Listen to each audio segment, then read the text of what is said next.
You're listening to Forward Faster, bite-sized insights for entrepreneurs. Hi, welcome to Forward Faster. I'm Sujatha Ramanujan, the Managing Director of Luminate, the world's only accelerator focused solely on startups with optics, photonics, and imaging.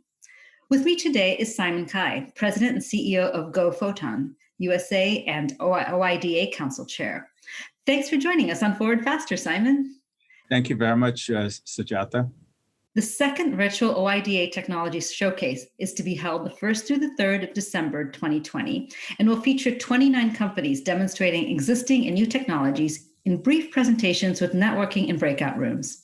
Before we talk about the showcase, tell us about the mission and the goals of OSA Industrial Development Associates, OIDA, a division of the Optical Society. Thank you. First of all, thank you for having me here.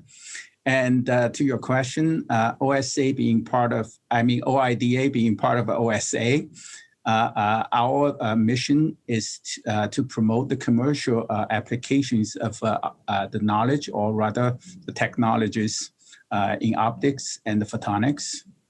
And the key is to get people involved or get people connected, because our organization, and being part of OSA again, is a member-driven organization. We just need to get people engaged and get people connected in our industry and beyond.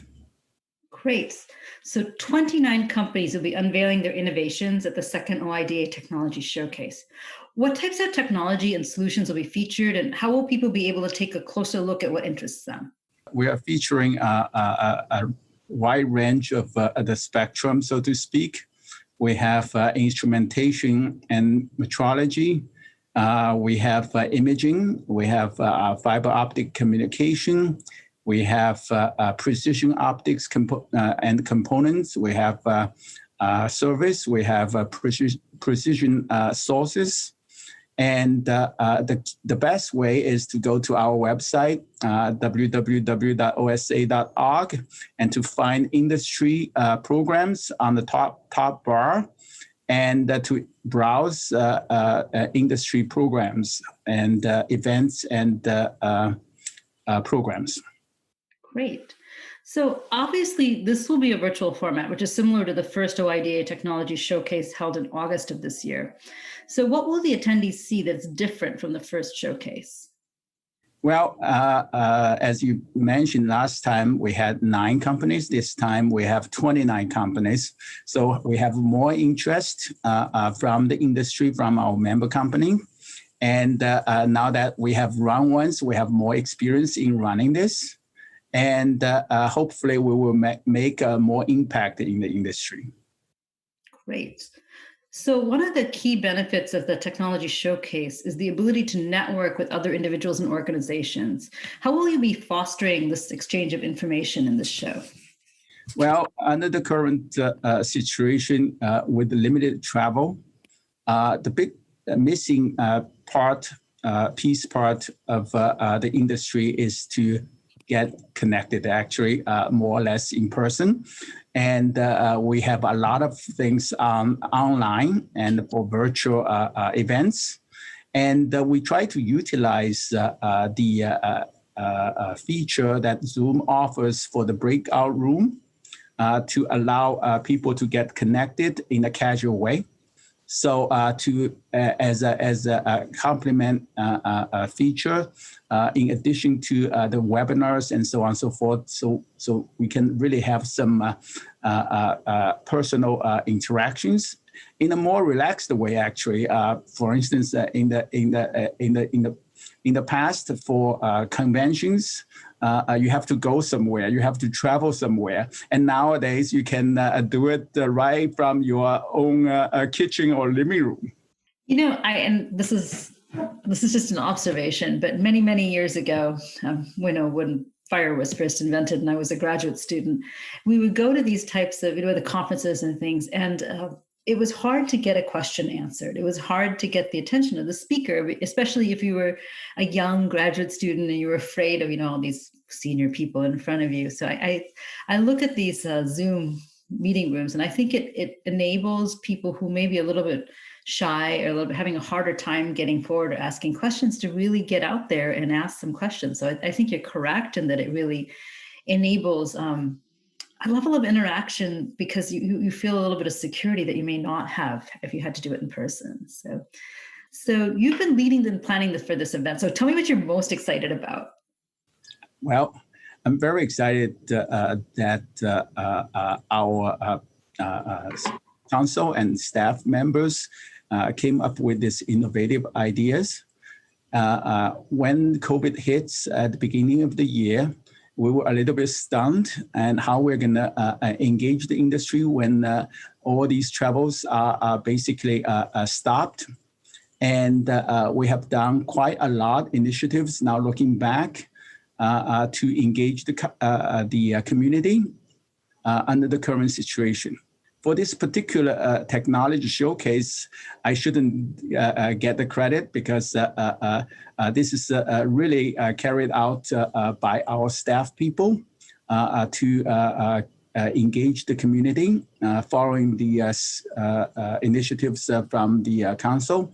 And a big part I want to say is the staff is excellent at the OIDA. Without them, our programs are not going to be possible. In this particular case for Technology Showcase, it's Sakshi and Tom, and they really made this a successful event for the first one. Now we're doing the second one. So I'm very, very excited to see this innovative way to engage our customers when exhibitions are, to engage with our community when the exhibitions are not necessarily available at this time.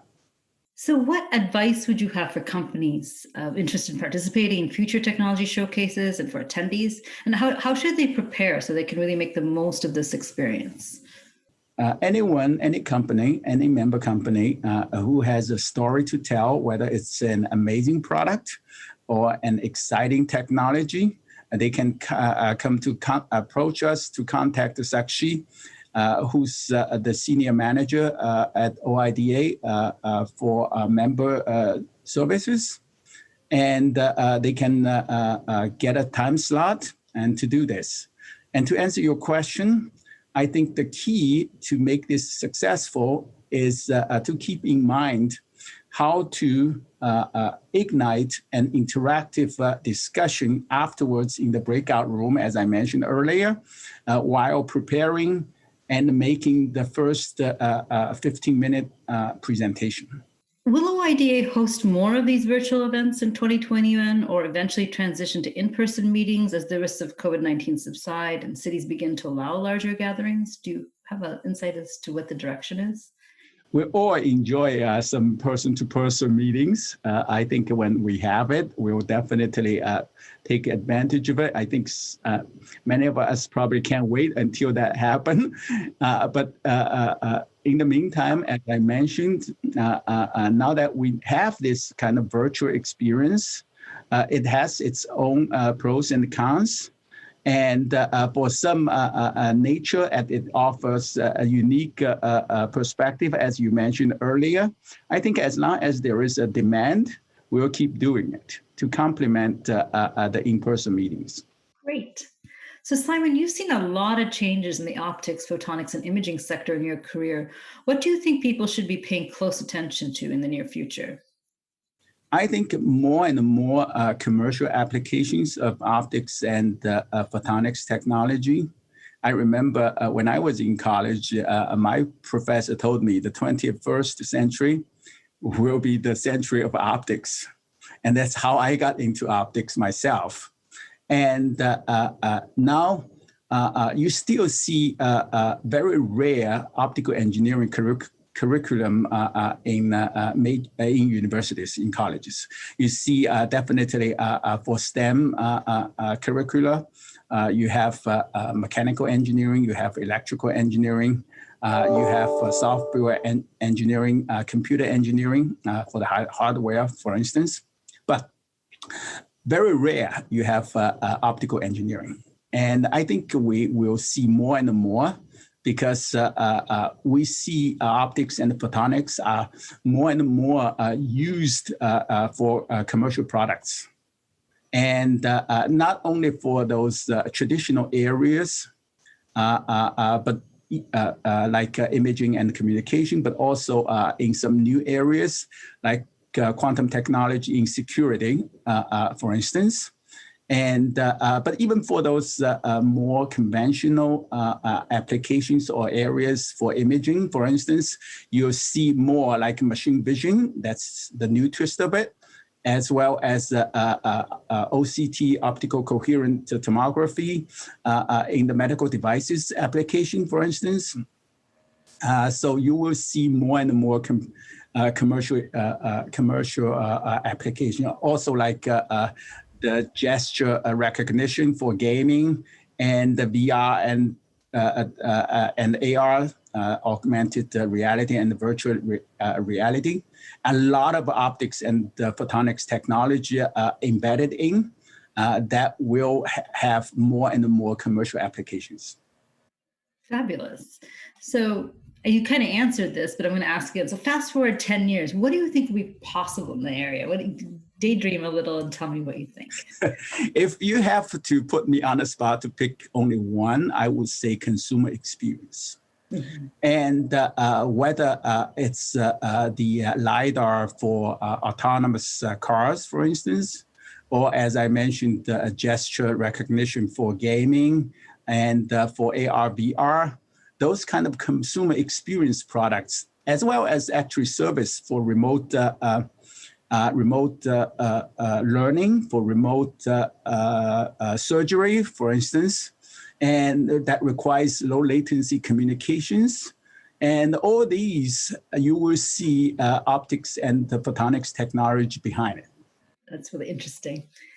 So this event is free and it is open to the public. Tell people how they can register to attend. That's very easy, as I mentioned, to go to our website to find it. But even simpler, just Google OIDA Technology Showcase registration. You will get to that page. And once you registered, you will have the access for all 3 days. And you can decide which ones among the 29 you want to watch, or even though if you don't have the time at the scheduled time, you can go to the archive, the video. Of course, you will lose the interactive experience for that part if you don't participate in real time. And we, for the last one, even for nine companies, we have more than 700 registered, and more than half actually attended, and from 29 countries. So we will see more outcome from this second one. Fabulous.